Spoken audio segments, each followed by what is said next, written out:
안녕하세요. 저는 30대고 일하면서 아이를 키우는 워킹맘이에요. 여러분은 살면서 이 사람은 진짜 나랑 악연이다라고 생각했던 사람이 있으신가요? 저는 악연이라는 단어만 봐도 바로 생각나는 사람이 있습니다. 그 사람 때문에 제 삶을 버리고 싶었던 적도 여러 번 있었어요. 오늘은 그 사람에 대한 얘기를 해보려 합니다.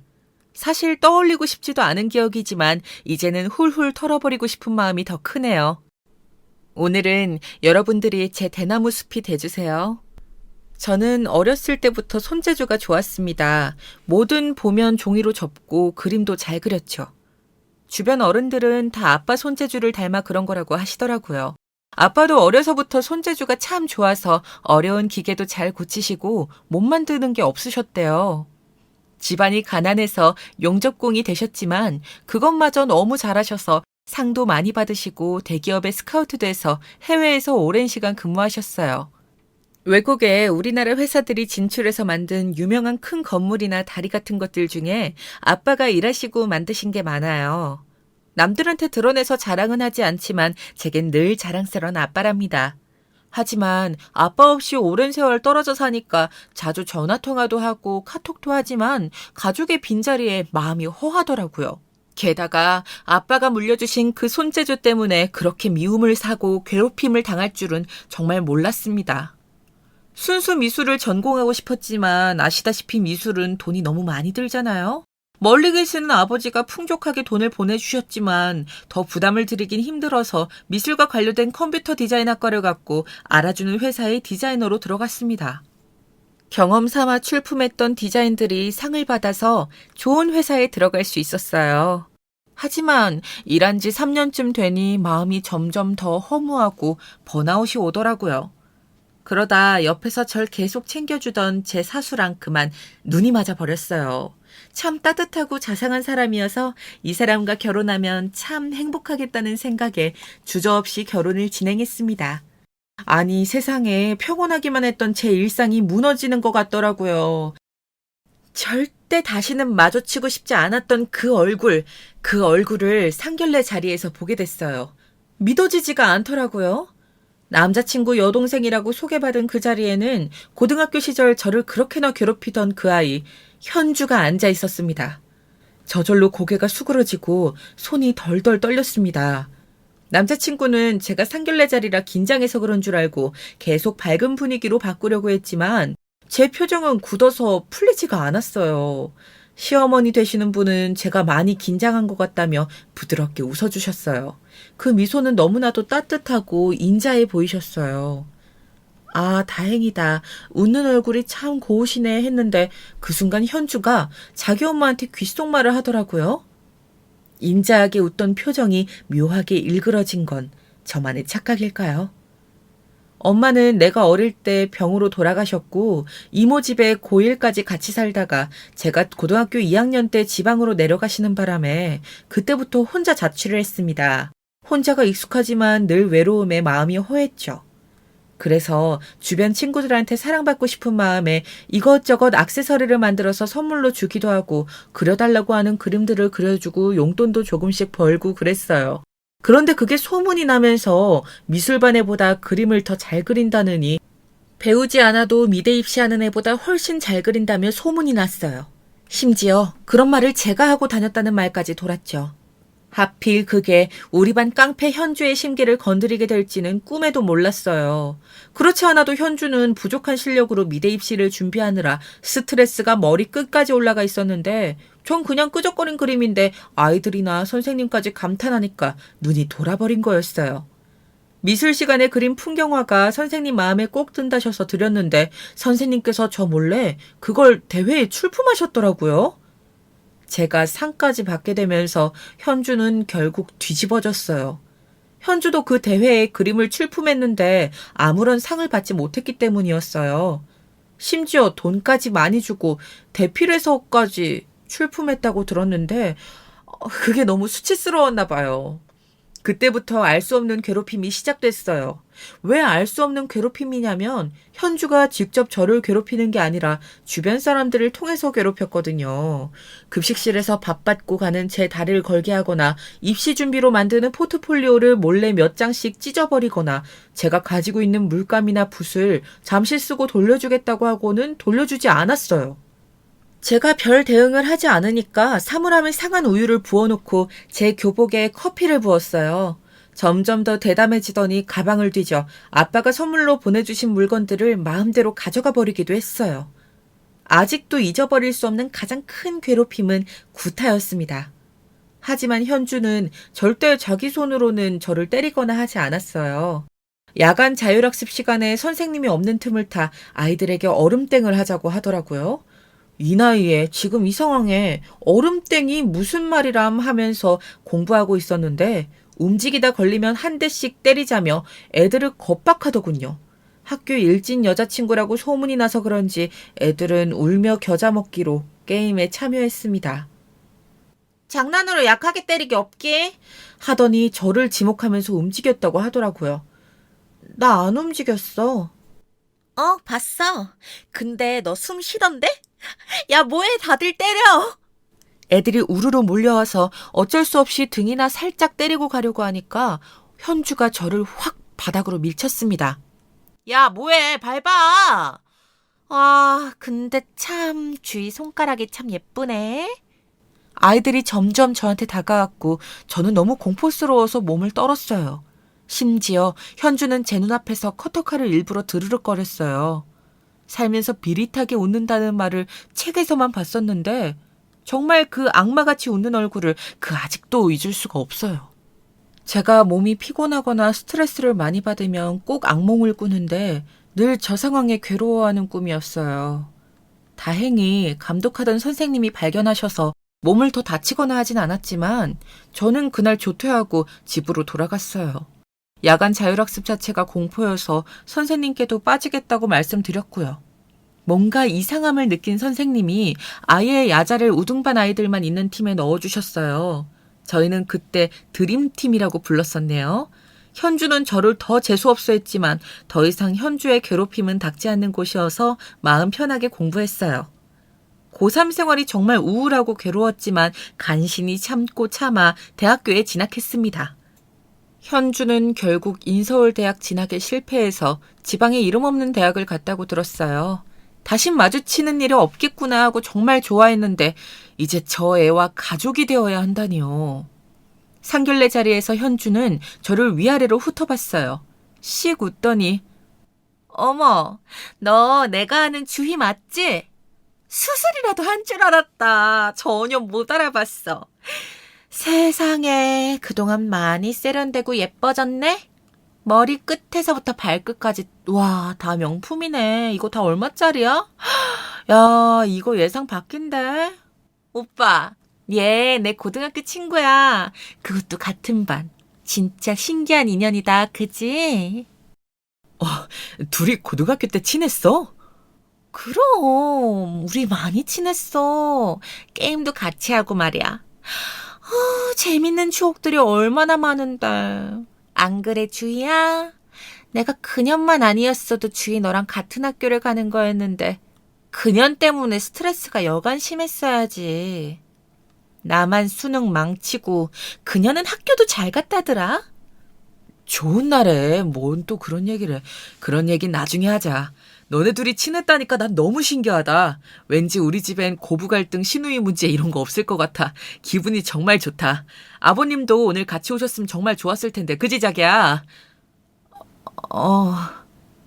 더러운 성격과 날 괴롭히던 말투도 여전했습니다. 직접 말하지 않아도 저기서 말하는 그녀는 절 얘기한다는 걸 알겠더라고요. 머릿속이 너무 복잡했습니다. 항상 악연이란 단어만 생각하면 떠오르던 그 현주를 가족으로 만나 살아야 한다니요. 밥도 제대로 못 먹고 음료도 계속 목에 걸리는 것 같아 그 자리에 더 있을 수가 없었습니다. 일이 그동안 좀 피곤했어서 몸살 기운이 있는 것 같다고 하고 그 자리에서 빨리 나왔습니다. 사실은 몸이 덜덜 떨려서 더 있을 수가 없었어요. 상견례 자리 이후 저는 남자친구에게 아무 말도 할 수가 없었습니다. 자기 동생이 왕따 가해자였다는 걸 쉽게 받아들일 수 있는 오빠가 얼마나 있겠어요. 팔은 안으로 굽는다는데 오빠가 정말 좋은 사람이지만 저는 도저히 현주랑 같이 지낼 수가 없었습니다. 이런 일들을 드라마로만 봤지 실제로 저에게 일어날 줄은 상상도 하지 못했어요. 그 많은 사람 중에 어떻게 이런 인연으로 이렇게 만나게 되는 건지 정말 너무 답답했습니다. 정말 몇 번이고 다시 생각해봤지만 가족이 되는 건 무리라는 판단이 들었어요. 남자친구도 상견례 이후 자기를 피하는 제가 이상했던지 애써 불안한 기색을 감추고 빨리 결혼하고 싶다는 말만 되풀이하더라고요. 마음을 정했던 저는 결혼을 없던 것으로 하자고 했어요. 남자친구는 계속 이유를 캐물었고 결국 동생과 있었던 일에 대해서 다 이야기했습니다. 과거의 상처가 아직도 트라우마로 남아서 도저히 남자친구랑 결혼 못하겠다고요. 주희야, 잠시만. 나 네 말 믿어. 현주 걘 그러고도 남을 애야. 하지만 결혼은 나랑 하는 거고 우리 따로 나와서 사는 거니까 부딪힐 일 별로 없을 거야. 나는 너 없으면 안 돼. 내가 상황 정리할 테니까 믿어줘. 난 꼭 너랑 결혼할 거야. 전 남자친구의 저 확신에 찬 말에도 아무 대답을 할 수 없었어요. 그런 제 모습을 보고 남자친구는 바로 집으로 가는 것 같았어요. 그리고 남친은 집에서 식구들이랑 싸우고 난리가 났었나 봐요. 여동생에게 주희한테 사과하라고 난리를 친 거죠. 다음 날 남자친구 어머니와 여동생이 같이 회사로 찾아왔습니다. 저는 만나고 싶지 않다고 했지만 로비에서 계속 기다리시는 바람에 어쩔 수 없이 내려갔어요. 우리 아들이 너 아니면 다른 사람이랑은 절대 결혼하기 싫다는구나. 제발 다시 생각해보련. 네가 어렸을 때 상처를 많이 받았겠지만 우리 딸도 그때 입시 때문에 스트레스가 정말 심했단다. 결국 현주는 대학도 실패했지만 그래도 너는 좋은 학교도 가고 이렇게 멋진 회사도 다니고 있잖니. 지금부터라도 좋은 사이로 바뀔 수 있지 않을까? 현주는 그러고 싶다고 하던데 주인이가 제발 마음을 바꿔다오. 어제의 적이 오늘의 동지가 되기도 한다잖아. 나는 네가 꼭 내 며느리가 됐으면 좋겠다. 현주도 많이 반성하고 있어. 오빠한테 혼나서 어제 하루 종일 울었단다. 그러니 꼭 다시 한번 생각해봐라 얘야. 주희야, 내가 그때 너를 좀 많이 질투하고 심술이 나서 툴툴거렸던 것 같아. 정말 미안해. 내가 아무리 노력해도 잘 안 되는 걸 너는 노력 없이 쉽게 이룬다고 생각하니까 나도 모르게 너한테 몹쓸 짓을 많이 한 것 같아. 그러니까 옛날 일은 잊고 이제 우리 다시 사이좋게 잘 지내자. 내가 정말 잘할게. 두 분 말씀 잘 들었습니다. 저 생각 좀 해보고 다시 말씀드릴게요. 주희야, 내가 정말 미안해. 네가 예전부터 고등학교 시절에 정말 힘들었다고 지나가듯이 몇 번 얘기했던 게 다 내 동생 때문이었다니. 정말 미안하고 부끄럽다. 하지만 결혼은 나랑 하는 거잖아. 나를 믿고 다시 생각해주면 안 될까? 사실 지금 엄마는 내 친엄마가 아니야. 어릴 적 내 친부모님들이 교통사고로 돌아가셔서 가엾게 생각하신 큰아버지가 날 큰아버지 호적에 올려서 양자로 저 집에 들어갔거든. 고아원보다는 좋다고 생각했지만 큰아버지가 지병으로 일찍 돌아가시고 난 후에 큰어머니는 나를 물주로 삼으셨어. 매달 150만 원씩 생활비 달라고 하시고 여동생까지 내가 다 케어해야 했어. 현주가 친 사고들까지 뒷수습은 항상 내가 다 해야 했지. 정말 눈앞이 캄캄하고 사는 게 아니었어. 결혼은 생각할 수도 없었는데 너는 내가 살면서 처음으로 내 사람이었으면 좋겠다고 생각한 사람, 결혼까지 생각한 사람이야. 저 사람들 때문에 널 잃을 수는 없어. 제발 나를 믿고 나랑 결혼해주면 안 될까? 현주는 정말 죽을 정도로 싫었지만 오빠는 정말 좋은 사람인데 마음이 너무 아팠어요. 오빠도 정말 많이 힘들었겠네요. 지금까지 어떻게 버텼어요? 딱 하나만 약속해줘요. 앞으로 어떤 상황이 되더라도 내가 하는 말 전적으로 믿어줘요. 나도 오빠한테 절대 거짓말하지 않겠다고 약속할게요. 그 모녀가 뭐라고 하든지 내 말만 믿어주면 난 오빠랑 결혼할게요. 신중하게 생각해보고 얘기해줘요. 너는 지금까지 내가 만나고 알고 지낸 사람들 중에서 가장 정직하고 바른 사람이야. 회사에서도 남 험담하거나 뒷말 한 번 한 적이 없는 사람이었어. 내 후배지만 내가 가장 믿었던 사람이 너이기도 해. 네가 하는 말은 꼭 믿을 테니까 날 믿어줘. 그럼 나도 약속할게요.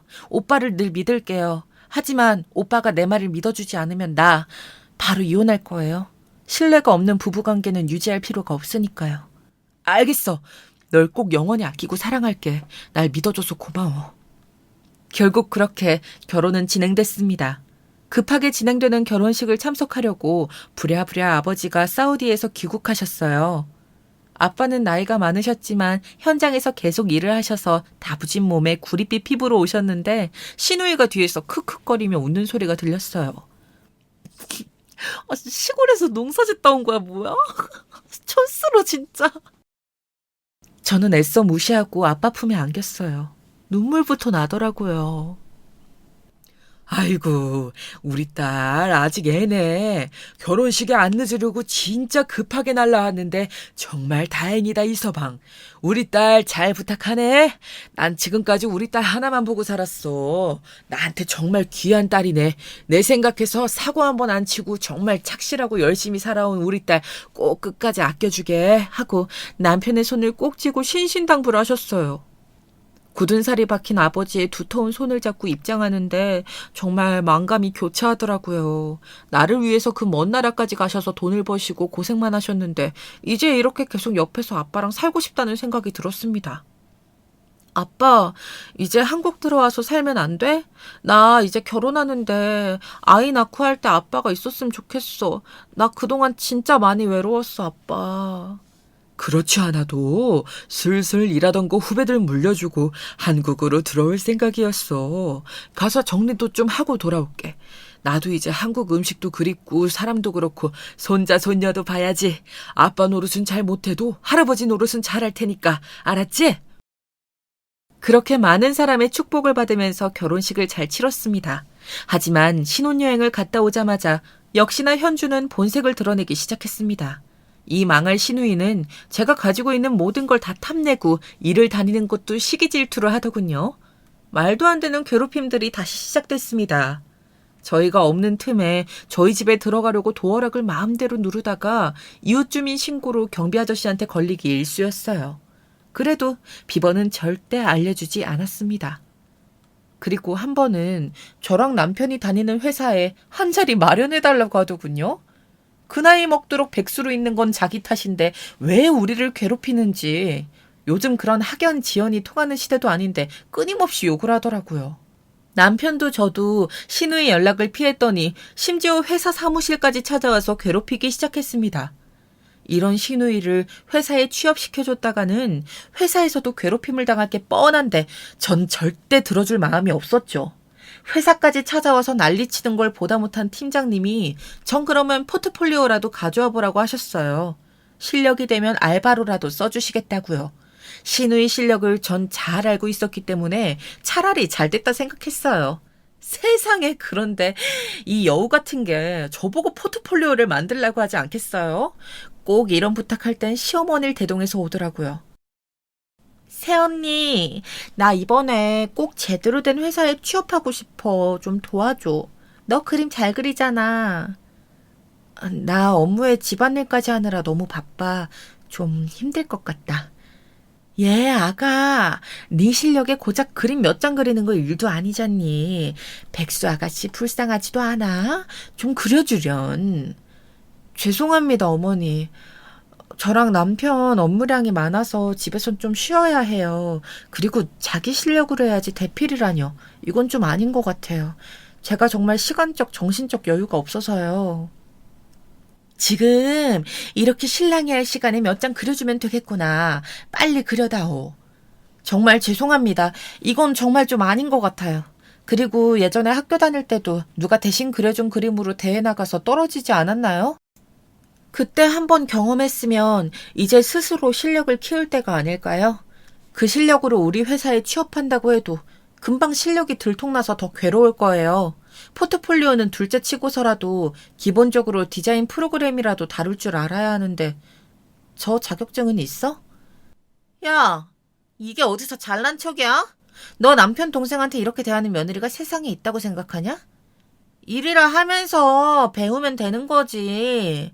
넌 뭐 처음부터 잘했냐? 어디서 잘난 척이야?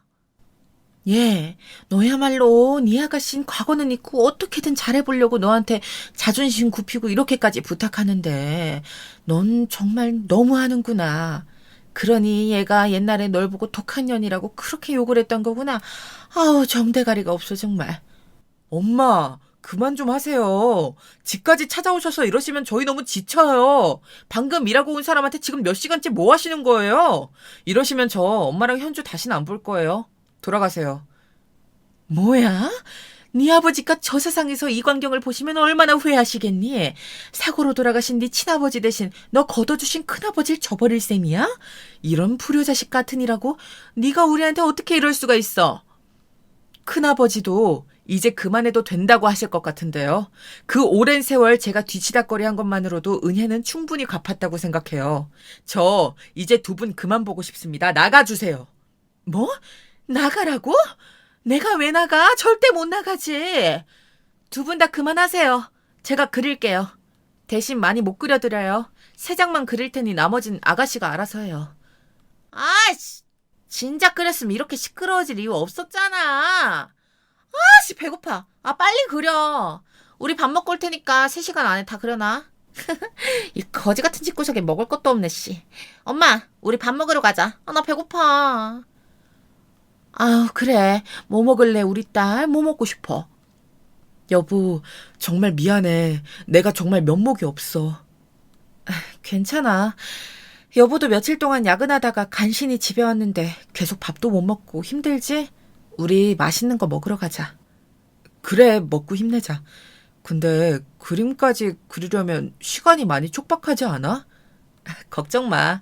예전에 포트폴리오 그려놨던 거에서 아무거나 3장 주지 뭐. 주희야, 정말 웃기다. 내가 너 때문에 웃는 거 알지? 결혼 전에도 저 두 여자들 생각하면 마음이 답답하고 사는 낙이 없어서 담배만 피웠는데 너 만나고 나 정말 많이 웃게 됐어. 너랑 만나고 담배 끊어서 너 나 담배 피는 줄도 몰랐지. 결혼하고 따로 사는 게 정말 축복이란 생각이 든다. 우리 그냥 더 멀리 이사 갈까? 내가 돈 더 많이 벌어서 저 사람들 자주 못 올 대로 이사 가자. 보안 철저한 대로. 이런 상황 정말 답 없지만 정말 고맙고 미안해. 됐어. 우리 빨리 그림만 치러놓고 맛있는 거 먹으러 가자. 뭐 먹지? 고기? 회? 오늘은 그럼 우리 자기 좋아하는 연어 먹으러 가자. 난 장어 먹고 가자. 당신 장어 좋아해? 응? 음흉하긴. 근데 웃긴 건 저희 팀장님이 포트폴리오를 보자마자 제가 그린 그림인 걸 알아보셨다는 거예요. 하긴 몇 년을 같이 일했는데 제 그림 솜씨를 모를 리가 없으셨죠.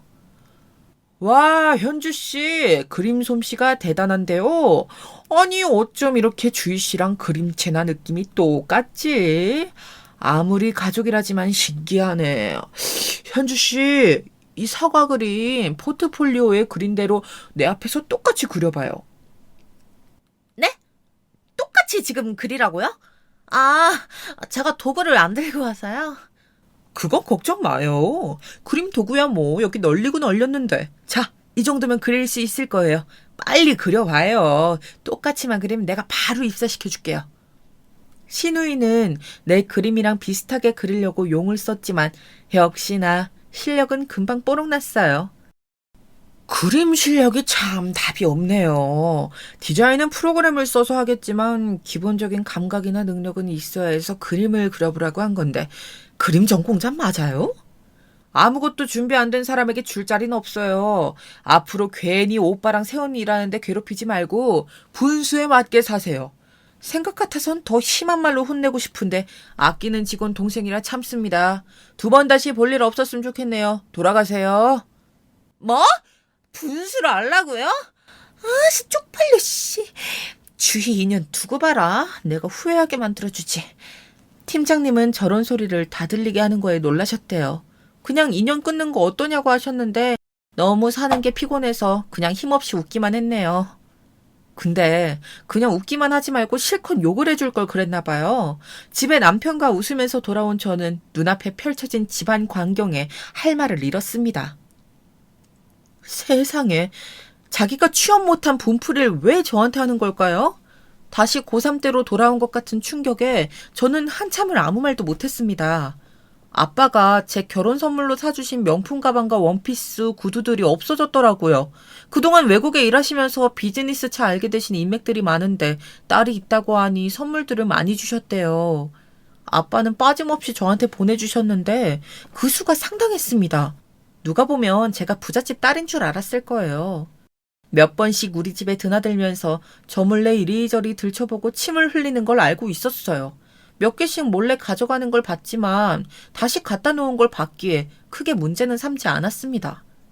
그런데 이번엔 몰래 열쇠 수리공까지 불러와선 문을 따고 들어와 제가 아끼는 물건들을 다 가지고 가버린 거였어요. 돈보다도 아버지가 우리 딸 어디서든 기죽지 말라고 챙겨주신 그 마음에 아끼던 물건들이었는데 너무 가슴이 아팠습니다. 이번엔 왠지 순순히 돌려줄 것 같지 않더라고요. 아마 어쩌면 팔아치웠는지도 모르겠다는 생각도 들었어요. 제가 가만히 앉아서 울고 있으니 남편이 한참을 어쩔 줄 모르더라고요. 주희야, 걱정 마. 잠시만 있어. 내가 다 해결해 줄게. 이건 이제 선을 넘어도 한참 넘은 거야. 내가 용서 안 해. 조용히 나가더니 한참 후에야 돌아왔습니다. 잘 해결될 거라며 환하게 웃길래 저는 시어머니랑 대화가 잘 돼서 물건을 다 돌려받기로 했나 보다 했어요. 그런데 세상에 다음날 인근 경찰서에서 전화가 왔습니다. 도둑 맞으신 물건들 찾았다면서요. 남편이 신고를 해버린 거였어요. 도어락 비번을 알려준 적 없는데 집에 누가 문을 따고 들어와서 아내의 명품 구두, 가방, 옷을 다 가져가 버렸다고요.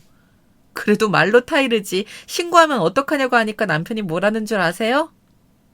걔들이 말귀를 알아들어? 하더라고요. 묵묵히 제가 고개를 저었어요. 심각한 상황인데도 마주보며 웃음이 터졌습니다. 경찰서에 가보니 무단 가택 침입죄, 절도죄까지 더해져 몇 년형을 살고 나올 수 있겠더라고요. 시어머니는 노발대발 난리가 났습니다. 왜 내 딸 인생을 망치려든 하는 거였어요. 친작 취업시켜줬으면 이런 짓까지 했겠냐고 역성을 드셨습니다. 시누이는 설마 너희들이 나를 징역까지 살게 하겠냐는 의기양양한 표정으로 있다가 점점 돌아가는 상황이 장난이 아니라는 걸 알게 되더니 얼굴이 하얗게 질리기 시작했습니다. 들어보니 가족관계이신 것 같은데 좋게 마무리하시겠습니까? 아니요. 저희는 처벌을 원합니다. 합의 없습니다. 아니 내가 널 어떻게 키웠는데 우리한테 이럴 수가 있니? 어머니, 제가 그동안 어머니랑 현주를 어떻게 대했습니까? 매달 월급 나올 때마다 150만 원씩 집안에 생활비 보내드리고 저 진짜 힘들게 살았습니다. 제가 굶더라도 생활비가 정말 없어도 두 분이 필요하다고 하면 빚이라도 내서 드렸어요. 또 집안에 대소사 있을 때마다 도리도 다 해드렸고요. 근데 어떻게 저희 집에 무단으로 들어오셔서 물건을 훔쳐갑니까? 그것도 아내가 아버지한테 선물 받은 물건들을요. 세상에 이런 법은 없습니다. 취직시켜달라고 떼쓰고 회사까지 찾아와서 행패 부릴 때만 해도 가족이니까 이해할 수 있었습니다. 하지만 지금 현주가 저지른 건 범죄입니다. 게다가 가져간 물건이 다 가짜라고 했다면서요. 뭐? 가짜? 아빠가 주신 물건들 다 보증서도 내가 따로 가지고 있는데 무슨 소리예요. 아빠가 주신 것들 중에서는 가짜가 전혀 없었어요. 웃기시네. 가진 거 쥐뿔도 없는 집안에서 그런 명품들을 어떻게 갖고 있는지 처음부터 수상했어. 현주야, 저거 다 짝퉁이라 그랬지? 아니, 봐봐. 다 짝퉁 같잖아, 안 그래? 이현주 씨 계좌 추적을 좀 해봤는데요. 근래에 갑자기 여러 인터넷 사이트에서 가품들을 많이 구입하셨더라고요. 이건 다 어디에 쓰려고 구입하셨나요?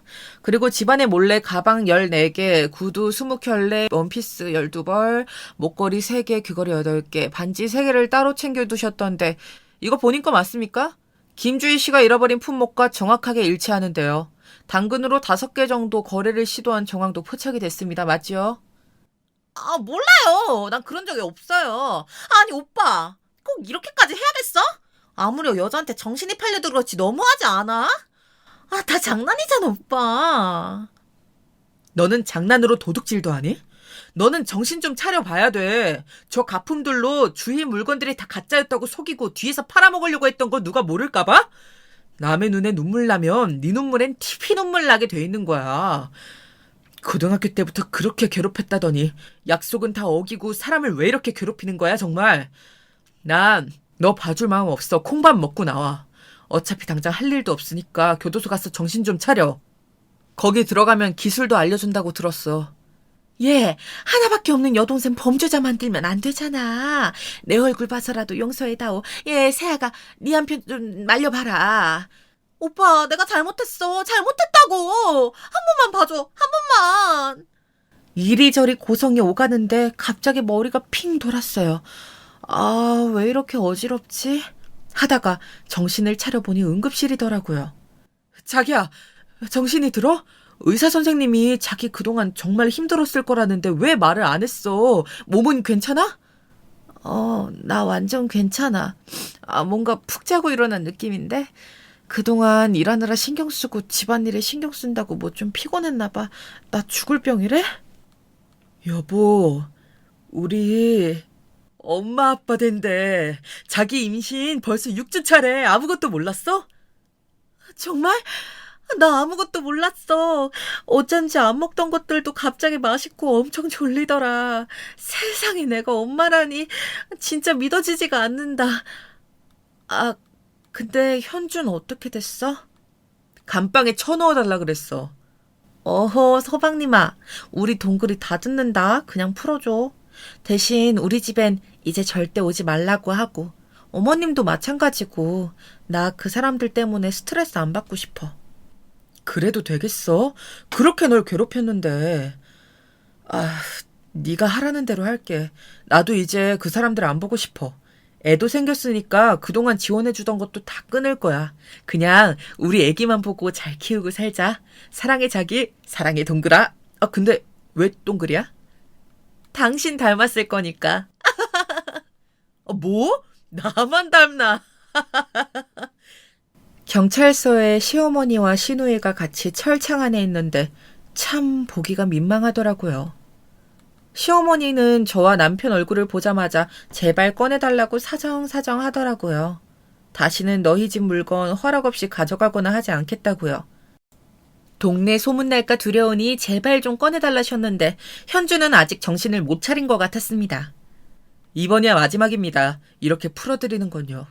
다만 지금까지 해드렸던 경제적 지원은 앞으로도 없을 겁니다. 저도 제 가정이 생겼고 이제 제 아이도 생겼으니까요. 사진 멀쩡하신 두 분은 알아서 생계를 유지하셔야 할 겁니다. 오빠 진짜 미쳤어?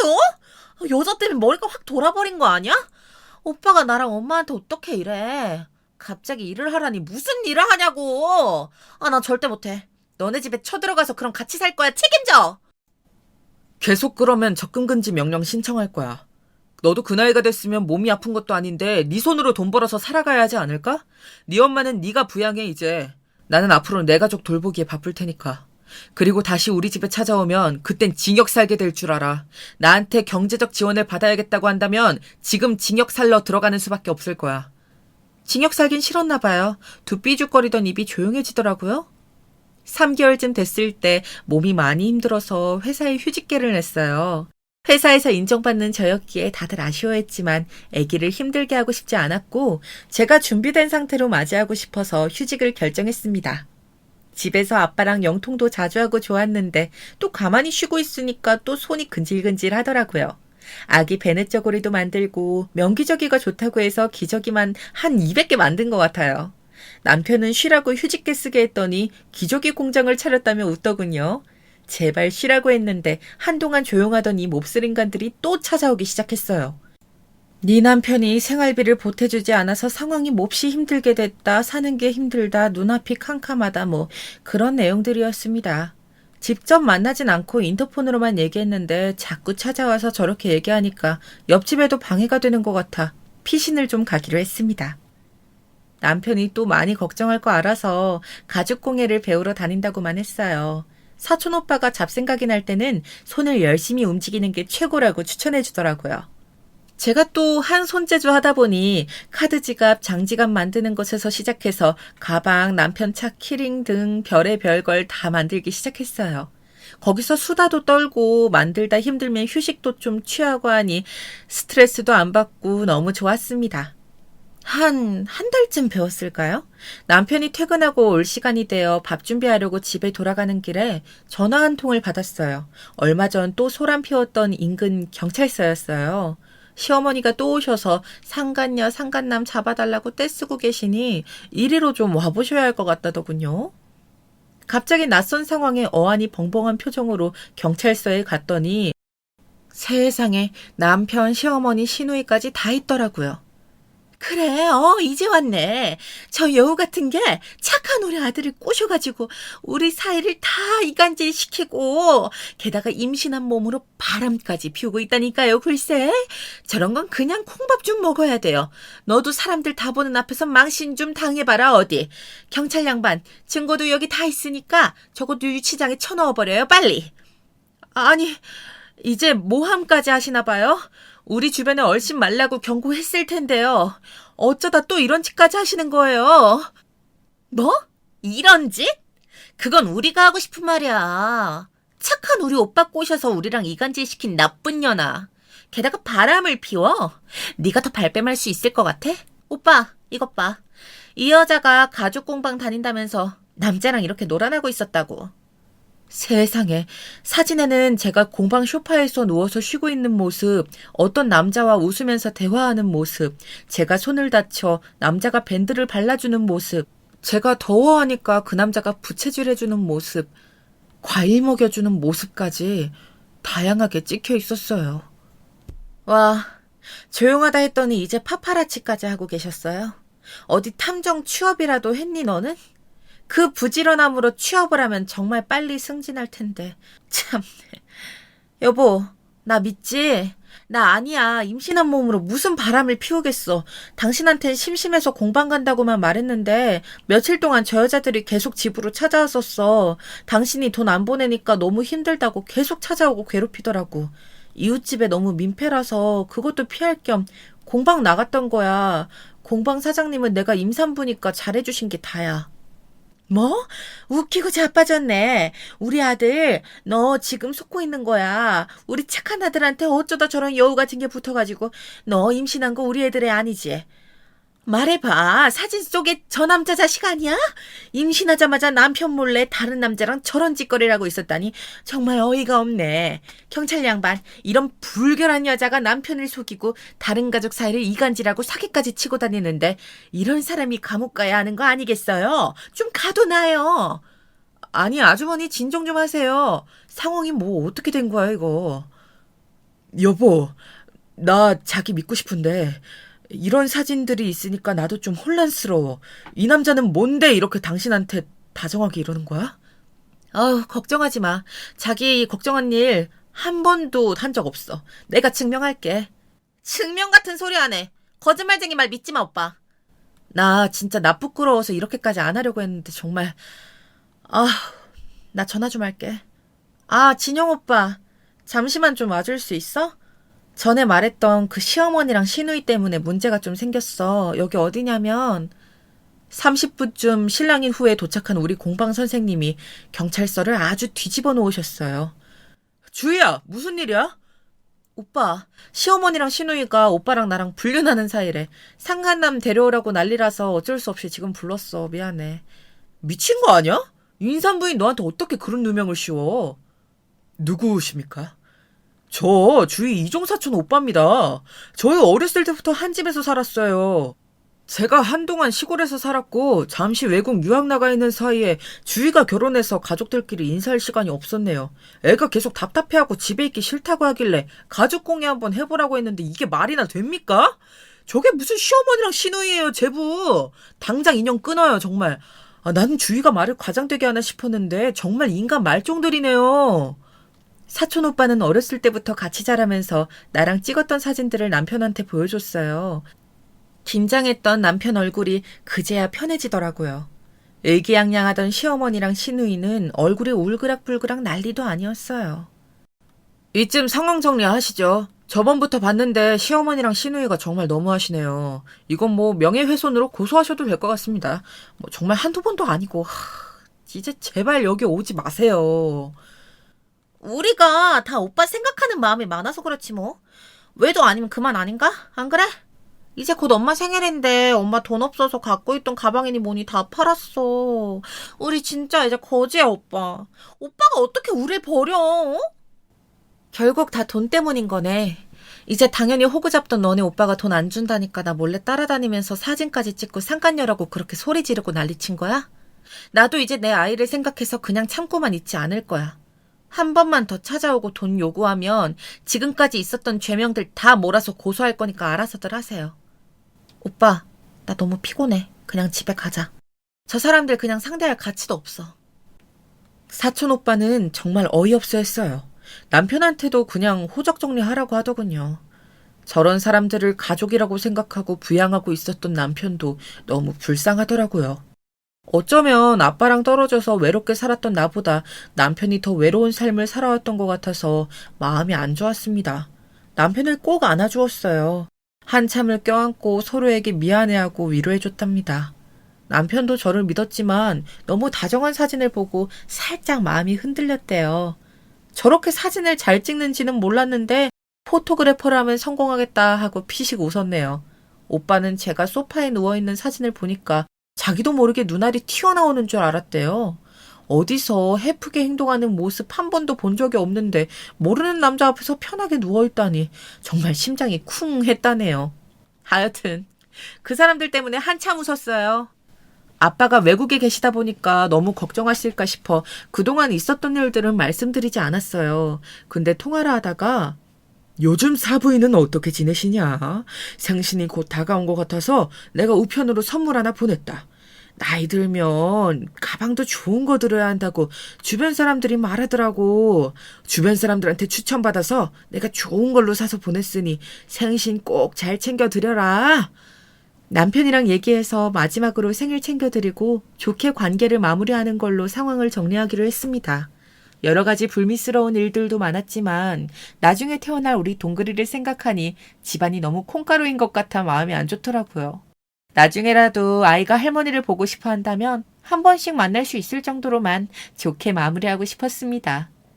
남편이 연락해서 생일 때 오시라 했더니 상당히 놀라는 눈치더군요. 다시는 안 볼 줄 알았는데 갑자기 생일상 받으러 오라고 하니 많이 이상했나 봅니다. 떨떠름한 표정으로 생일상을 받더라고요. 생일상을 쭉 둘러보더니 생일상이 이게 뭐냐? 잔뜩 배달시킨 음식들 뿐이네. 너는 나를 시어미로 생각은 하는 거냐?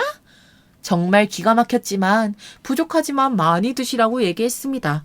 사실 임신 중이라 몸이 많이 무거워져서 음식할 기력도 없었다고 말했지만 콧방귀만 뀌시더라고요.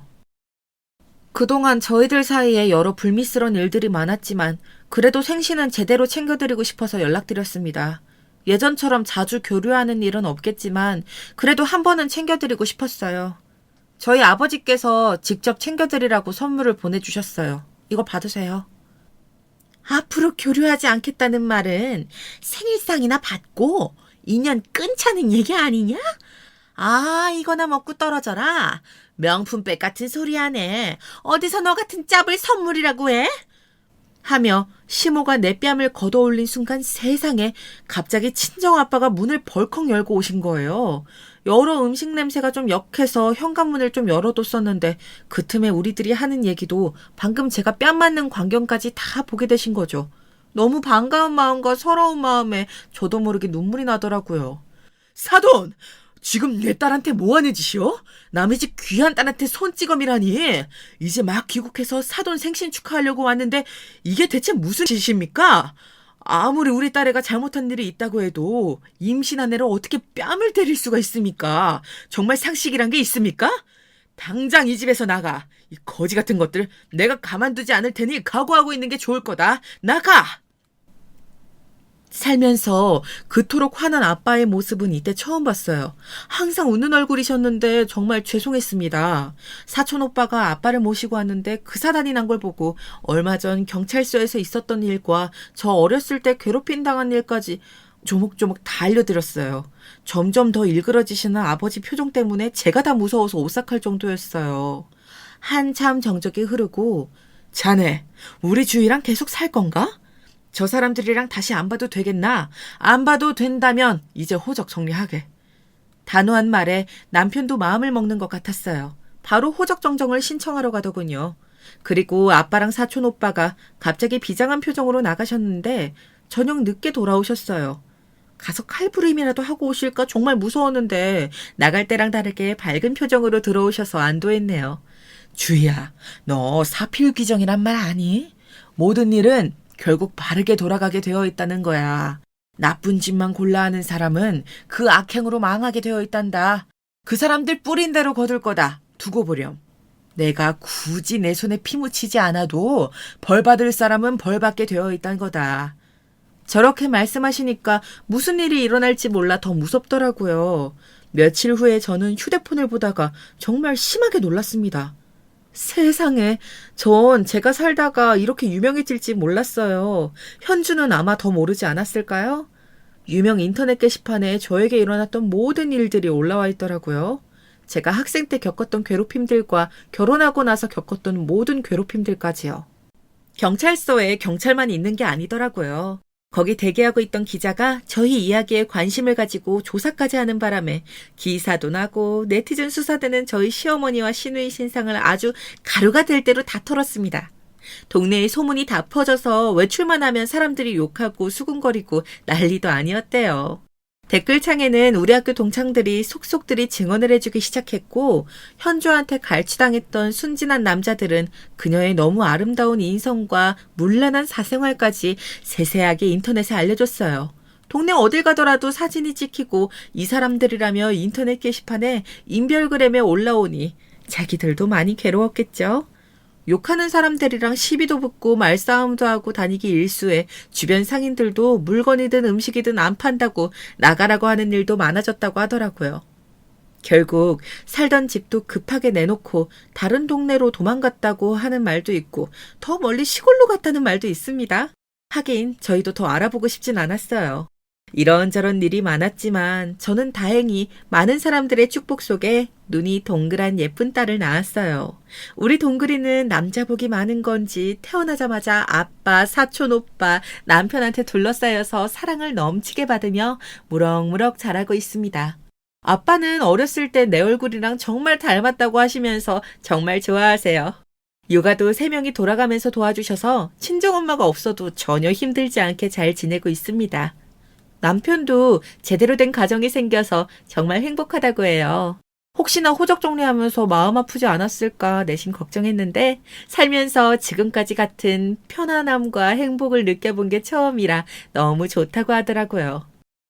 우리 아빠가 장인어른이어서 너무 든든하고 대화가 통하는 사촌 오빠도 있으니 마음이 정말 편하고 좋다고요. 또 예쁜 딸까지 생겨서 좋은 아빠가 되겠다는 결심을 매일매일 한다고 해서 좀만 줄이라고 했어요. 분명 살면서 악연으로 얽혀진 사람도 분명히 있겠죠. 하지만 주변에 누가 있던 내가 어떤 상황이건 간에 흔들리지 않고 포기하지 않고 바르게 해나가다 보면 악연은 저절로 희미해지고 좋은 인연들이 모여드는 것 같아요. 제가 그랬던 것처럼요. 여러분들에게도 좋은 인연들이 가득하시길 빕니다. 전 이제 새로운 꿈이 생겼어요. 가죽공예 디자이너가 될 거예요. 예전엔 제가 가진 재능 때문에 오해도 받고 괴롭힘도 당했지만 이제는 이 재능으로 다른 사람들에게 행복을 느끼게 해주고 싶어요. 새롭게 편리한 디자인들로 세상을 풍요롭게 하고 싶어요. 내가 가진 재능으로 남 또한 행복해지는 게 정말 보람된 것 같아요. 그래서 꾸준히 연습하고 있답니다. 여러분도 주변에 좋은 사람들과 함께 이 빛나는 하루를 포기하지 마세요. 저도 오늘 행복한 이 하루를 꼭 놓치지 않으려고요. 제 사연 들어주셔서 감사합니다. 안녕하세요. 저는 명상센터를 운영하고 있는 마흔을 바라보는 여성이에요. 명상센터라면 생소하시겠지만 쉽게 말해 마음을 비우고 일상생활을 편안히 할 수 있도록 도와주는 그런 센터입니다. 요즘은 다양한 정신적 질병을 가진 분들이 찾아와 주시고 있는데요. 제가 이 명상에 관심을 갖게 된 이유도 오늘 들려드린 얘기와 꽤나 관련이 있답니다. 아마 오늘 제 이야기를 들으시면 깜짝 놀라실 분도 있을 거고 실화냐 되물으실 분들도 있으실 텐데요. 놀랍게도 실화랍니다. 그럼 제 이야기를 한번 시작해 볼게요. 저는 한번 이혼을 한 전적이 있습니다. 20대 초반 아무것도 모르는 시절 저를 쫓아다니던 동네 오빠에게 푹 빠져 결혼까지 갔더랬죠. 정신 차리고 보니 결혼식 치르고 신혼집이랄 것도 없이 시댁살이를 하고 있었네요. 저를 쫓아다니던 동네 오빠였던 남편은 당시 좋은 말로 하면 한량, 건달 같은 사람이었는데요. 그런 면을 모르고 만났던 건 아닙니다. 다만 꾸준하게 저를 좋아해주고 가난한 환경에서 자라 곧잘 놀림거리가 되었던 저를 지켜주려는 모습에서 호감을 느껴왔어요. 그런데 사람은 변하지 않는단 말이 있잖아요. 이제 남편이 된 그 오빠는 기질을 버리지 못하고 계속 한량짓을 하고 돌아다니더라고요. 일자리를 구할 생각은커녕 어쩌다 그런 말만 나와도 벌컥 화를 내기 일쑤였습니다. 야, 내가 알아서 한다고 했잖아. 여자가 그렇게 짹짹거리면 못 써. 그리고 우리 엄마가 너 빨래 제대로 안 한다고 하던데 엄마 좀 잘 도와줘. 나 우리 엄마 아픈 거 죽어도 못 보니까. 당신 지금 그 말한 지가 1년째예요. 일자리 구한다고 안 하면 우리 독립은 언제 하는 건데요? 그래서 내가 빵집에 나가 일한다고 했잖아요. 그것도 왜 허락 안 해주는데요? 너 며느리가 되어서 하는 말이 그게 뭐냐? 그럼 우리 엄마는 누가 돌보고 우리 엄마를 남의 손에 맡기냐? 당시 시어머니는 지병이 진전되어 제가 모든 수발을 다 들어줘야만 일상생활이 가능하신 상태였는데요. 전 남편은 제게 그 모든 책임과 의무를 떠맡기고 자기는 친구들과 술이나 퍼마시고 다니려 하더라고요. 게다가 시어머니가 고분고분 제 말을 잘 따라줬냐 하면 그것도 아니었어요. 시어머니는 제가 수발드는 것을 당연하게 생각하며 종으로 여기셨어요. 예, 나 물 먹고 싶단 지가 언젠데 아직도 안 가져와. 늙은이 목 다 죽는 꼴 보고 싶으냐? 당장 안 가져와? 궁둥이가 왜 이렇게 무거운 게야? 아, 네, 어머님, 지금 곧 가요. 그러면서 제가 물을 갖다 드리면 맨몸으로 왔음 이런 거라도 잘할 것이지 하고 중얼거리셨는데 그 말이 더 상처로 다가왔습니다. 가난한 저희 집을 가리켜 하는 말이었기 때문이죠. 결국 시댁살이를 못 참은 제가 돈이라도 벌자 싶어 옆집 아주머니에게 시어머니를 몇 시간만 맡기고 빵집 아르바이트를 나가기로 했는데요. 다행히 빵집 사장님이 한 푼이라도 벌기 위해 나온 저를 예쁘게 봐주시고 채용해 주셨어요. 문제는 그날 사달이 일어난 거죠. 며칠 만에 들어온 남편이 제가 집에 없는 것을 보고 물건을 집어 던지기 시작한 겁니다. 그리고 전 날아오는 물건에 맞아 그만 쓰러져 응급실에 누워있게 되었고요. 응급실 침대 위에 누워있는데 눈물이 하염없이 흐르더라고요. 그때 놀란 표정으로 저희 친정엄마와 오빠가 달려오는데 난리가 났었어요. 아니 너 이 자식 미쳤어? 아니 사내 새끼가 때릴 게 없어서 마누라를 좁혀냐? 저게 흥분할 일이 아니고요. 제가 뭐 그러고 싶어 그랬겠어요. 맞을 짓을 하니 했죠. 아씨 더럽게 쫑알거리네. 뭐야? 이 새끼 넌 인간이 안 됐네. 너 안 되겠다. 오늘 그냥 너 죽고 너 죽어보자. 당시 상황은 정말 심각했어요. 친정오빠가 전 남편에게 주먹질을 하려는 걸 간호사 의사들이 모두 뛰어와 겨우 말렸을 정도였죠. 그렇게 전 남편은 저희 친정 식구들 앞에서도 한없이 떳떳했더랍니다. 누워서 그 광경을 보고 있는데 허탈한 실소가 나올 지경이었어요. 친정엄마는 그날 저를 붙들고 하루 종일 눈물을 흘리셨고 그게 또 속상해 저도 한 바가지 눈물을 쏟다 결심을 했답니다. 이 결혼에 종지부를 찍기로요. 결혼 생활이 고작 1년 남짓이었으니 정리하고 말 것도 없었어요. 애초에 재산이랄 것도 없었으니 과정은 더욱 쉬웠고요. 야, 너 나 떠나고 어디 뭐하고 살게. 고등학교도 간신히 나온 네가 뭘 할 수 있다고 머리도 둔한 널 어디서 받아준대냐? 내 생각해주는 거면 필요 없으니까 도장이나 찍어. 그리고 뭐라고 살든 양아치 짓 하고 사는 너보단 훨씬 잘 살 거니 걱정 말고. 뭐? 이 미친게. 아, 내가 말 안 했구나. 나 취직했어. 당신이랑 갈라서기 전에 나도 먹고 살 국린 해야 할 것 같아서 면접 봤는데 붙었더라. 꽤 괜찮은 곳인데. 여기 대로변에 있는 그 회사 알지? 네가 거기 붙었다고? 말도 안 돼. 마지막에 제가 전 남편에게 날린 이 같은 말은 지금 생각해도 속이 시원합니다. 네, 사실 저는 전 남편과 이혼하기 전 중견기업계 경리로 취업도 하고 생계수단을 마련한 뒤였습니다. 계획 없이 살던 논팽이는 제 말에 퍼뜩 놀라 말을 잇지 못하더라고요. 그 얼떨떨한 얼굴이 어찌나 통쾌하던지 시댁문을 박차고 돌아가는 길 발걸음이 정말 가벼웠어요. 그때 수중에 돈이 얼마 없었기에 친정가족의 도움을 받아 작은 단칸방 하나를 마련해 회사 근처에서 출퇴근을 하게 되었는데요. 한 푼 두 푼 모아 아껴 사시는 엄마 돈을 받는 게 미안해 한참을 받아야 할지 말아야 할지 망설이는 제게 친정엄마는 미영아 이혼한 거 절대 흠 아니야. 그러니 떳떳하게 살아. 너만 떳떳하게 살면 돼 라고 말씀하시며 제 눈물샘을 한 번 더 자극했어요. 알겠어요, 엄마. 나 떳떳하게 살게요. 엄마 딸답게 그렇게 살게요. 하지만 사실 저는 회사를 다니면서 그 누구에게도 제가 이혼했다는 이야기를 하지 않았습니다. 꽤 친해진 동료에게도요. 아마도 누군가에게 결혼하고 이혼했다는 그 고통스러운 과거 이야기를 하는 게 제 측에서 먼저 꺼려졌기 때문인 것 같아요. 그래서 어디선가 누가 청첩장을 주거나 남자친구 이야기를 하는 목소리가 들려오면 슬그머니 자리를 피하기도 했답니다. 미영 씨는 누구 안 만나? 나이도 차지 않았나? 집에선 아무 말 없어? 아, 저는 그냥 일하는 게 편하고 좋더라고요. 에이, 싱글로 살려고? 외로울 텐데. 내 주변 싱글들은 결혼 안 한 거 다 후회해. 다들 저를 걱정해 주셨지만 그렇게 정신없이 일만 하다 보니 어느새 나이가 30대로 흘러가더라고요. 30대가 되니 주변에선 선자리를 제안하기도 하고 소개팅을 주선해 주겠다고 하는 사람도 나타나는데요. 전 과거에 한번 아픈 경험이 있었기 때문에 상대의 프로필을 듣기도 전 무조건 거절부터 했습니다. 그러던 어느 날 운명처럼 남편을 만나게 되었어요. 저희 회사와의 거래처 간에 미팅이 있는 날인데 거래처 직원이 5분 정도 늦더라고요.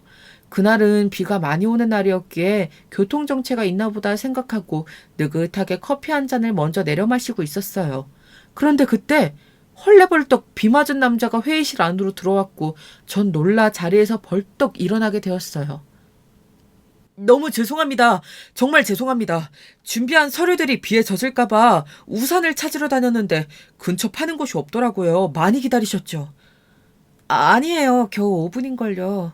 아, 그럼 그걸 찾느라 이렇게 비를 다 맞으신 거예요? 추우시겠어요. 얼른 들어오세요. 따뜻한 난로라도 켜드릴게요. 아니에요. 수고스럽게 그러실 필요 없어요. 아, 괜찮긴요. 지금 다 젖으셨는데요. 그러다 감기 걸리겠어요. 나중에 남편이 말하기를 저의 친절함과 따뜻함에 반했다고 하더라고요. 반면 저는 남편의 우직한 인상이 마음에 들었고요.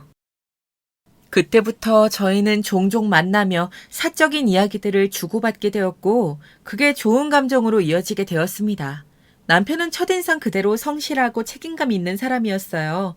그래서 만날수록 더 마음에 들었지만, 제겐 한 번 이혼한 경력이 있었으니, 그걸 밝히기가 쉽지 않았어요. 차마 용기가 안 나더라고요. 그러다 어느 날 서로의 마음을 확인한 이상 이젠 정말 말을 해야겠다 싶어 술을 먹고 쥐어 짜내듯 말하게 되었어요. 사실 나 한 번 결혼을 했다 이혼을 했었어. 지금까지 민수 씨 만나면서 말 못해 미안해. 두려워서 말 못하고 있었어. 그래도 우리가 연인이 되기 전에 말해야 한다고 생각했어. 부담스럽다면 여기서 그만둬도 괜찮아. 나 각오하고 있어. 전 내심 당연히 거절을 생각하고 있었는데 남편의 대답은 예상 외였어요. 처음엔 무척 놀란 듯 했지만 잠시 침묵을 지키더니 절 보고는 괜찮아. 나한테 뭔가 숨기는 게 있는 것 같다는 느낌은 들었어. 이런 거일 줄은 몰랐는데 이혼한 게 흠도 아니고 난 받아들일 수 있어 하며 거뜬히 감당할 수 있다고 말하더라고요. 그때 문득 이혼한 게 흠도 아니라고 하셨던 저희 친정엄마의 말씀이 떠올랐어요. 엄마가 생각나서 그런지 괜스레 눈물이 나 왈칵 복받쳐 엉엉 울고 말았습니다. 이후 남편과 저는 빠르게 연인의 단계로 진입하여 결혼 이야기가 오가기 시작했지요. 하지만 역시나 제 마음은 또 한 번 출렁거렸습니다. 바로 남편의 가족, 제겐 시부모님 되실 분들 때문이었는데요. 남편은 외동아들이었고 시댁은 부유한 집안이었어요. 일단 강남 한복판의 아파트에 살고 계시다는 점에서부터 상당히 기가 죽더라고요. 시어머니는 학원에서 피아노 선생님을 하셨다 지금은 집에서 쉬고 계시고 시아버지는 집안 대대로 내려오는 사업을 하신다고 하셨어요. 남편을 낳고 키워주신 좋은 분들이시겠지만 이런 좋은 집안에서 한 번 결혼한 며느리를 선뜻 좋아하실 리 없잖아요. 역시나 첫 만남에서부터 저를 마음에 들어하지 않으시는 눈빛은 그대로 드러났습니다. 이혼을 했다고 들었는데요. 왜 이혼했는지 물어봐도 될까? 아가씨 입으로 직접 듣고 싶은데. 아, 네. 전 남편이 상당히 공격적인 사람이었어요. 일자리도 찾지 않아 생계도 어려웠고요. 나중엔 저를 때리는 상황까지 가서 그래서 어쩔 수 없이 이혼을 하게 되었어요. 아이고, 성질이 못된 사람이었구만. 이혼하길 잘했네요. 빨리 벗어나 다행이에요. 그나저나 우리 민수 짝으로는 딱이네. 잠시만요. 근데 그게 진짜 이유라는 걸 우리가 어떻게 알 수 있죠? 네? 아니, 아가씨가 거짓말하는지 안 하는지 우린 알 수 없지 않나 이 말이죠. 뭐 마음만 먹으면 우리 아들이랑 결혼하기 위해 충분히 거짓말할 수도 있는 거고. 아, 거짓말 아니에요. 맹세코 정말 아니에요. 시어머니는 음대를 나오신 분답게 우아하고 고상한 말투를 유지하며 가슴에 날이 박히는 말들을 하셨어요. 제가 거짓말을 할 수도 있다며 의심해 볼 필요가 있지 않냐고 하시길래 증명할 수 있다고도 했어요. 끔찍한 기억이었지만 전 오래전부터 핸드폰 사진첩에 가지고 있었던 서류 한 장을 보여드렸죠. 제가 남편에게 맞아 큰 상해를 입었다는 의사의 소견서였어요. 그래도 난 영 믿기지가 않네. 아니, 그렇잖아요. 요즘에 워낙 못 믿을 사람들이 많으니까. 사기꾼이 괜히 나오겠어요? 하지만 그럼에도 시어머니는 계속해서 의심을 거두지 못하셨고 분위기가 삽시간에 얼어붙어 버렸죠. 저 역시 여기서 얼른 벗어나고 싶다는 생각뿐이었어요. 그런데 그때 화 한 번 못 내는 사람이라 생각했던 남편이 얼굴이 불그락풀그락해지더니 엄마, 지금 뭐 하시는 거예요? 이 사람 앉혀놓고. 그건 너무 무례하신 말씀이잖아요. 저희 그만 가볼게요. 제가 이 사람 볼 면목이 없네요. 하고는 제 손을 잡고 자리를 박차고 일어나더라고요. 남편은 밖으로 나와 저만 믿으라며 어떻게든 자신이 해결할 거라는 말만 되풀이했어요. 하지만 저는 일단 시어머니와 첫 단추부터 잘못 깨어졌다는 생각에 마음이 무척 심란했습니다. 의심을 거두지 못하는 시어머니를 도무지 어떻게 해야 할지 해결책이 안 보여 가슴이 답답했죠. 그런데 그러던 어느 날 시어머니로부터 반가운 연락이 온 거였죠. 내가 김장김치를 했는데 너무 많아서 네가 좀 도와주면 좋을 것 같은데 시간 괜찮니? 아유, 무리한 부탁이려나? 아유, 무리한 부탁이긴요, 어머님. 금방 갈게요. 갑자기 시어머니가 김장김치를 했다며 저에게 도움을 요구하시더라고요. 다시 한번 저를 보고자 하시는 건가 싶어 저는 당시 회사에서 일이 많았음에도 불구하고 뒷일을 다 제쳐두고 바로 시댁으로 달려갔어요. 그런데 펼쳐진 상황은 황당무계했어요. 시어머니는 재료만 턱 올려놓고 아무것도 하지 않은 채 TV를 보고 계시더라고요. 그러면서 고무장갑을 제게 던지며 말하셨어요. 얘, 너 김장 해봤지? 시댁살이 했으면 당연히 해봤을 거 아니니? 한번 야물딱지게 묻혀봐라. 어디 솜씨 좀 보자. 아, 이거 테스트야, 테스트. 테스트요? 그래, 며느리 테스트란다. 한번 마음에 들게 해보렴. 아, 갑자기 테스트라니 당황스러운데요. 그러자 시어머니는 김장김치는 항상 며느리와 담그는 게 자기의 소망이자 바람이었다며 이걸 통과해야 며느리 자격이 주어질 거라고 하시는 겁니다. 그 말에 어쩔 수 없이 김장을 시작했어요. 그런데 배추의 양이 엄청났습니다. 이걸 어느 세월에 다 하라는 건지 하는 중간중간 손이 너무 아파 혹시라도 도와주실까 싶어 어머니 쪽을 흘긋 쳐다보았지만 TV를 보며 깔깔 웃는 소리만 들을 뿐 부엌으로 올 기색은 보이지 않더군요. 돕기는커녕 TV를 보시며 통화를 하시는데 그 내용이 저를 가리키는 것 같아 상당히 불쾌했어요. 그럼 미자노도 알다시피 내가 아들을 참 곱게 키웠어. 나도 그렇게 자랐고 우리 친정이 부유했잖니. 그럼 당연히 내 며느리는 부유한 집에서 곱게 큰 사람이어야지. 흙탕물에서 자란 사람이면 되나? 온실 속 화초처럼 곱게 자란 큰 사람이어야지. 아, 무엇보다 순결해야 하고 맨 마지막에 순결해야 한다는 말을 유독 크게 발음하시는데 제 착각인 건지 모르겠지만 이상하게 기분이 나쁘더라고요. 그날 결린 어깨를 두드리며 겨우겨우 마무리를 해나갈 때쯤에서야 오셔선 아, 맛은 괜찮네. 그래, 다음에도 좀 부탁한다. 김치는 가져갈 생각하지 말고 내가 우리 외갓집 친척들이랑 나눠 먹을 거거든. 라고 하시더라고요. 어떻게 드시려고 이 많은 김치를 하나 싶었는데 알고 보니 친척분들 것까지 모조리 저를 시키신 거였더라고요. 그러면서 수고비까진 기대하지 않았지만 저녁을 먹고 가라느니 하는 말을 기대했는데 일절 그런 말씀이 없으셨습니다. 저도 속이 상했죠. 고생은 제가 다 했는데 그에 대한 보상은 하나도 받지 못한 기분이었으니까요. 그런데 이뿐만이 아니었어요. 집에 갈 채비를 하자 시아버지께서 마침 들어오셨는데 시어머니께서 마치 이 많은 김장을 혼자 다 하신 것처럼 말씀을 하시더군요. 여보, 내가 김치 좀 해봤는데 먹어봐요. 수육이랑 같이 먹으면 딱이겠죠? 아이고, 이걸 당신이 다 했을 리는 없고 우리 예비 며느리까지 와서 도와준 거야? 당시 시아버지는 저를 어느 정도 받아들이시는 분위기였기에 좋게 봐주고 계셨는데요. 시어머니는 그 말을 단칼에 자르시더라고요. 어머, 우리 예비 며느리가 너무 곱게 자랐나 봐요. 이런 건 잘 못하겠다 하더라고요. 내가 했어요, 여보. 얼른 식사해요. 이왕 있으니 같이 하지. 아가, 너도 얼른 와서 앉아라. 아니에요. 쟤는 가야 한다네요.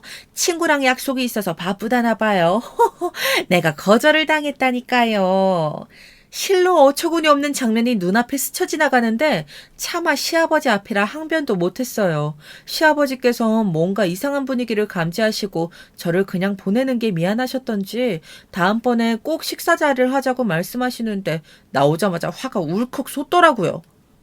제가 왜 이런 취급을 당해야 하는지 분하고 억울했죠. 그 이후에도 시어머니의 악의적인 심부름은 계속되었어요. 아주 가볍고 사소한 심부름조차도 시켰다는 게 문제였습니다.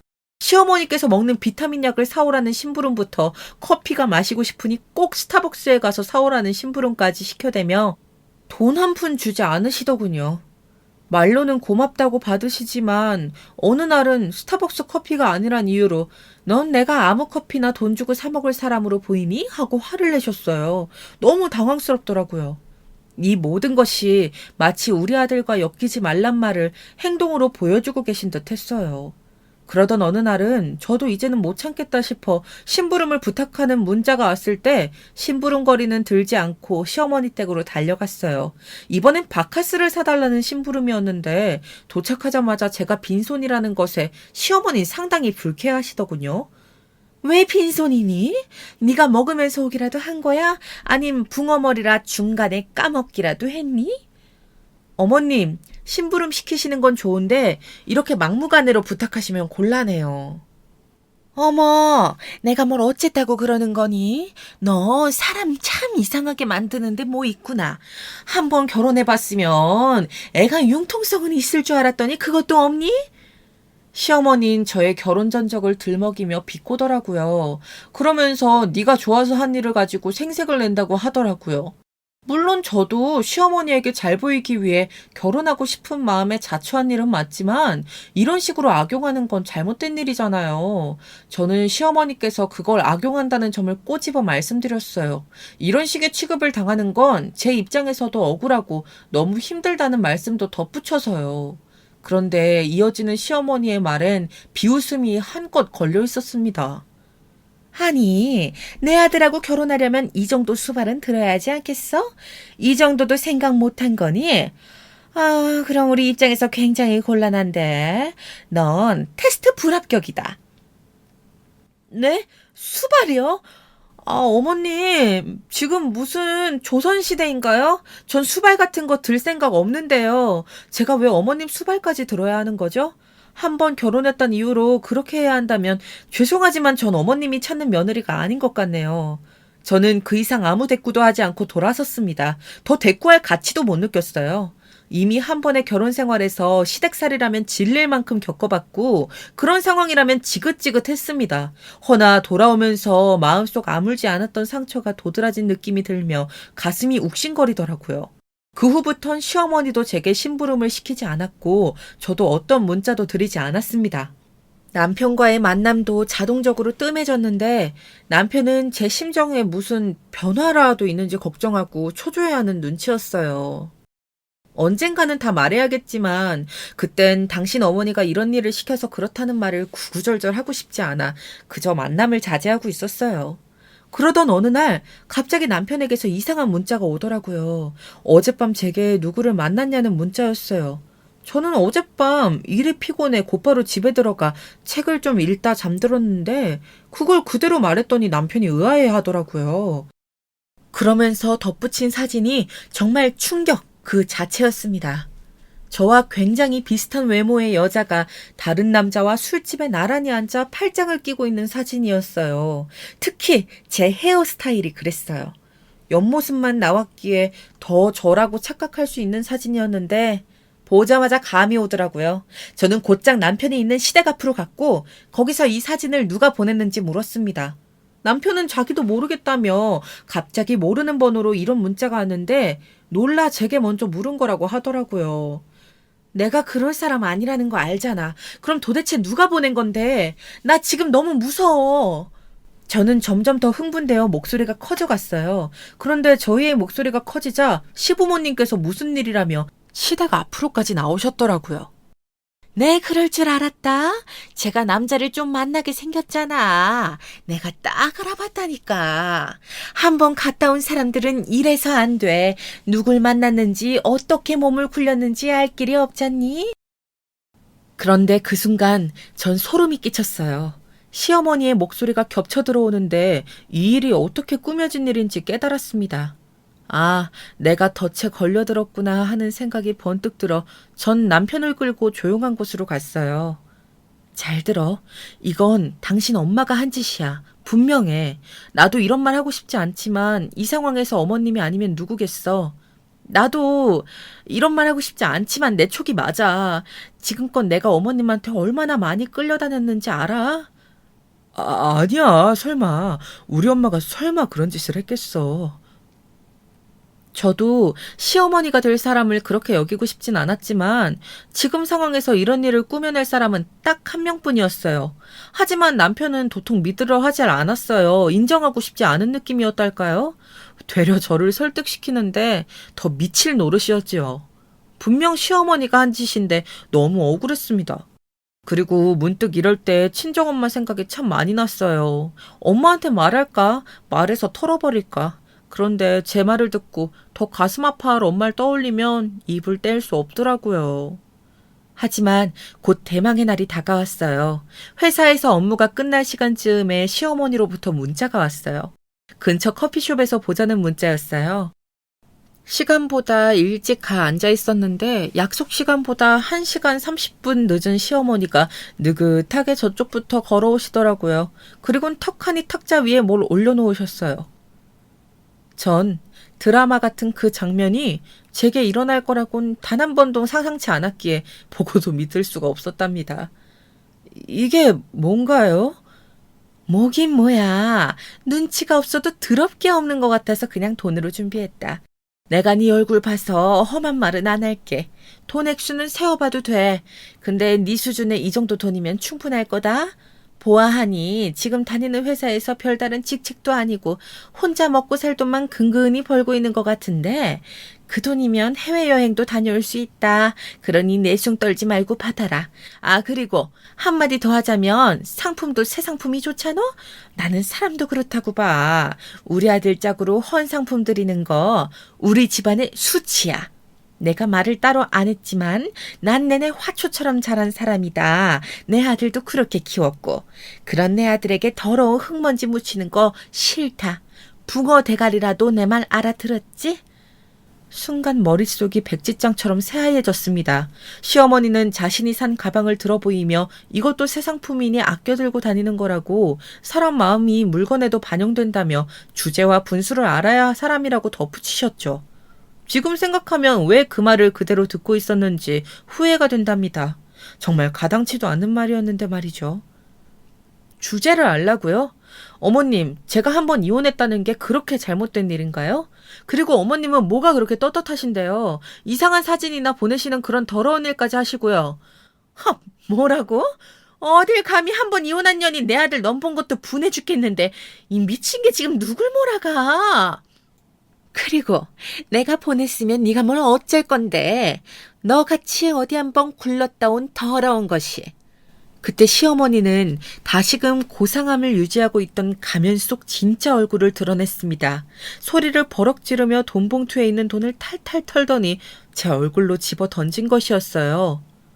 헌 상품이란 말을 들은 것도 억울한데 돈으로 뺨을 맞는 기분이란 이로 말로 표현할 수가 없었죠.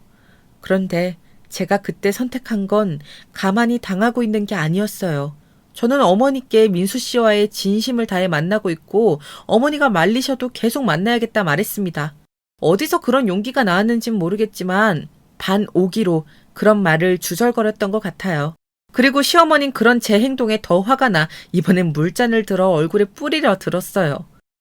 속으론 막아야 한다고 생각했지만 저도 모르게 눈을 감았고요. 그때 예상치 못한 사람이 나타났어요. 남편이었답니다. 엄마, 지금 이게 무슨 짓이에요? 이 돈들은 뭐고? 남편은 돈봉투만 보고도 이미 상황을 파악한 듯 했습니다. 엄마가 오늘 미영이랑 잘 얘기해 본다고 해서 좋은 소식을 기대하고 온 건데 돈봉투를 주시러 오신 거였어요? 어쩐지 그래서 미영이 얼굴이 안 좋았네요. 엄마, 겨우 이런 사람이었어요? 사진도 엄마가 보낸 거예요? 아니 아들아 나는 그런 게 아니고 저 오해란다. 어? 네가 뭔가를 오해한 것 같아. 나 다 들었어요. 남편은 기가 찬 얼굴로 시어머니를 향해 날카로운 말을 쏘아대더니 급기야 일을 저지르고 말았습니다. 바로 결혼을 허락해주지 않으면 부모와 인연을 끊겠다는 말이었죠. 갑작스런 말에 저도 너무 놀라 당황했지만 남편의 의지는 상당히 확고했어요. 이후에도 남편은 아예 부모님 집에 나와 살며 연락 한 통을 하지 않더라고요. 정말 이래도 되나 싶었지만 저를 존중하지 않는 부모님에게 오히려 더 실망했다며 결심을 무리지 않았어요. 한편으론 남편의 마음도 이해가 되었어요. 남편은 부모님으로부터 어렸을 적부터 상대방에 대한 선입견, 편견 같은 것들을 갖지 말고 사람 그대로를 바라보며 교제하라는 그런 가르침을 받으며 자랐다고 해요. 정직함이 우선이고 교양을 항상 최우선시하며 자라라는 그런 가르침이요. 그런데 정작 우리 엄마가 그런 사람이었다니 믿기지가 않아. 난 어떻게든 당신과 결혼할 거야. 남편이 강경하게 나오니 시어머니는 백기를 드는 심정으로 결국 결혼을 허락해 주셨는데 그때 제 마음은 반반이었습니다. 이 결혼을 계속 끌고 가도 될지 아니면 다시금 생각해 봐야 할지 이런 시어머니를 모시고 살 자격이 없었기 때문에요. 남편이 시댁과는 보고 살지 않아도 된다고 말해주지 않았다면 상견례까지는 결코 가지 못했을 겁니다. 남편은 먼저 저희 집에 와서 굉장히 싹싹하게 굴어 이미 친정 식구들의 점수를 따놓았어요. 당시 제가 어떤 마음고생을 하고 있었는지 몰랐던 친정엄마는 그저 해맑게 웃으시며 남편 손을 꼭 잡아주셨고요. 그때의 기억도 사실 제 결정에 한몫했답니다. 우리 딸이 사실 혼자 저리 살까봐 걱정이 많았는데 이제야 마음이 놓여요. 고마워요. 그리고 잘 살아줘요. 우리 딸 힘들게 살았어요. 제가 잘하겠습니다. 허락해 주셔서 너무 감사합니다, 어머님. 친정오빠 역시 남편 될 사람이 듬직해 보인다며 지지해 주었습니다. 전번 같은 논팽이가 아니라 안심이라면서요. 이미 오빠는 토끼 같은 딸 2명을 데리고 살고 있었는데 제 결혼에 대해 내색하지 않았지만 꽤나 걱정하고 있었거든요. 그렇게 친정가족들의 축복을 받으니 제 마음 한켠에서도 잘한 결정이란 생각이 들었습니다. 시댁은 무시하고 살면 된다고 스스로 위안하면서요. 그런데 시간이 흘러갔게 된 상견례는 그 전날부터 위장장애를 일으킬 정도로 공포로 다가왔습니다. 시한폭탄 같은 시어머니가 무슨 말을 할지 무슨 행동을 저지를지 몰랐기 때문이에요. 머릿속에 온갖 잡다한 상념으로 일이 손에 안 잡힐 지경이더군요. 그리고 이날 정말 기가 막힌 일이 일어났어요. 제가 생각한 것과는 다른 방향으로요. 어머, 너 명숙이 아니니? 아니, 어떻게 여기서 다 만나니? 세상에 이런 우연도 있다니. 그래. 성미지? 오랜만이네. 시어머니에게 깍듯하게 인사하며 웃어 보이던 친정엄마께서 갑자기 시어머니를 보고 놀라시더니 이름을 부르시는 겁니다. 그의 시어머니는 너무나 어색한 웃음으로 화답하셨고요. 알고 보니 시어머니와 저희 친정엄마는 중학교 동창이셨다고 해요. 당시 고향 동네에 중학교가 몇 개 없어 전교생이 두루두루 아는 사이였는데 그래서 시어머니와도 3년 내내 말을 트고 지낸 사이였다고 하셨어요. 상견례 자리의 화제는 곧바로 그 동네 이야기라든지 중학교 선생님들 이야기들로 넘어갔습니다. 친정엄만 시종일관 반가워하셨습니다. 그런데 이때 이상한 건 시어머니의 얼굴이었죠. 시어머니는 마치 음식에 취한 듯 어딘가 내내 불편하신 기색이었어요. 엄마, 어디 아프세요? 얼굴이 왜 이렇게 하얘요? 아니다, 그런 거. 신경 쓰지 마세요, 사부인. 아니, 성미라 불러야 하나? 헷갈리네. 그러니까 존칭 쓰기도 어색한데 우리끼리 있을 때만 녹는 게 낫지 않을까? 어쩌면 좋으려나. 그러게? 아유, 근데 왜 이렇게 배가 아프지? 아이고, 어디가 아프니? 긴장해서 그런가? 게다가 그날 상견례는 굉장히 일찍 마무리가 되고 말았는데요. 시어머니가 중간에 갑자기 속이 안 좋다고 하시더니 집에 일찍 들어가 봐야겠다고 하시는 겁니다. 다들 병원에 가봐야 하는 거 아니냐 말할 정도로 시어머니의 안색은 좋지 않았어요. 어쩔 수 없이 시아버지의 부축을 받으며 시어머니가 배를 움켜잡고 떠나셨고 그날은 그렇게 일찍 자리가 접히게 되었습니다. 저와 남편도 새삼 놀라 다시금 이 일을 되짚어보게 되었지요. 남편은 역시 저와 만난 게 인연이었다면서 이제 장모님과 자기 엄마가 친구 사이이시니 저에게 함부로 못하실 거라고 기뻐하시더라고요. 엄마는 나중에 상견례 자리가 파하고 저에게 따로 연락을 하셨는데 어쩐지 상견례 때의 밝은 분위기와는 달리 약간 걱정하는 말투셨어요. 엄마, 오랜만에 동창 만나고 반가우셨겠어요. 근데 난 아까 너무 놀랐지 뭐예요? 그래. 저기 근데 미영아, 그럴 일은 없겠지만 명숙이 그러니까 너희 시어머니한테서 이상한 말을 들었다던가 뭐 그런 거 없어?